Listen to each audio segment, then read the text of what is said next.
We've got a coach on the hot seat. We've got a quarterback battle potentially, and of course, a lot of attention on USC football coming off of 5-7 in 2018. We got Alicia De Artola from Reign of Troy on the line to talk Trojans. Alicia, how you doing? I'm doing excellent. I'm glad to be on again.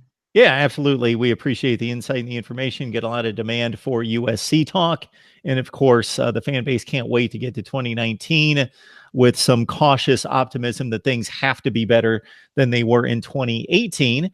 We'll start with the quarterback situation, of course. For most programs, that's the focus, but in particular here with Jack Sears and with JT Daniels, and your thoughts about how they looked on this day, but also throughout the spring.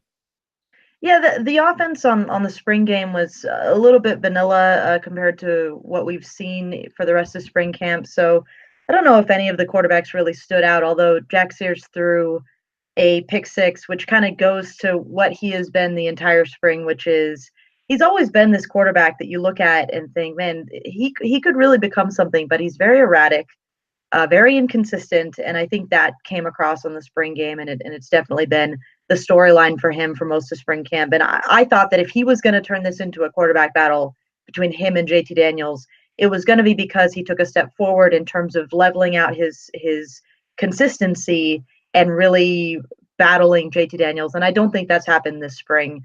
JT Daniels still is the favorite to win this job. JT hasn't been excellent this spring. In fact, it's been a little bit weird for JT because he came in the fall camp and blew everybody away. Like the hype that he created in fall camp was real. That's the way that he was performing in those practices last August.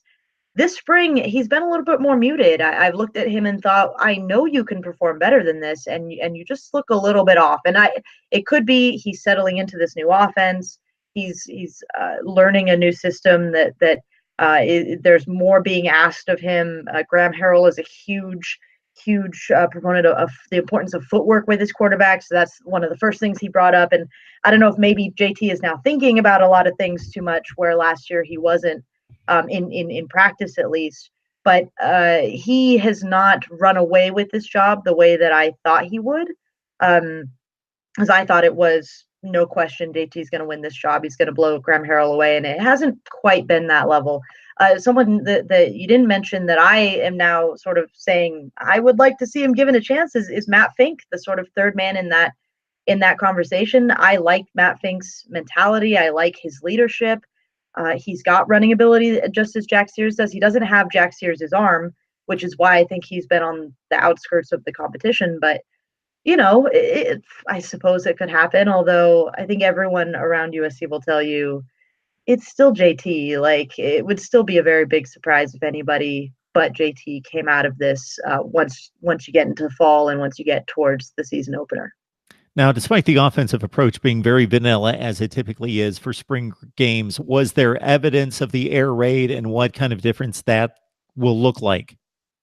Yeah, well, I mean, they are definitely going out there with the air raid concepts, the sort of spacing concepts. The biggest thing, Clay Helton mentioned this after practice as well. One of the big things that they're going to do in this air raid is check down to the running back more often. Pretty much every play has a running back out in the flat waiting to be an outlet if the quarterback doesn't like what he sees.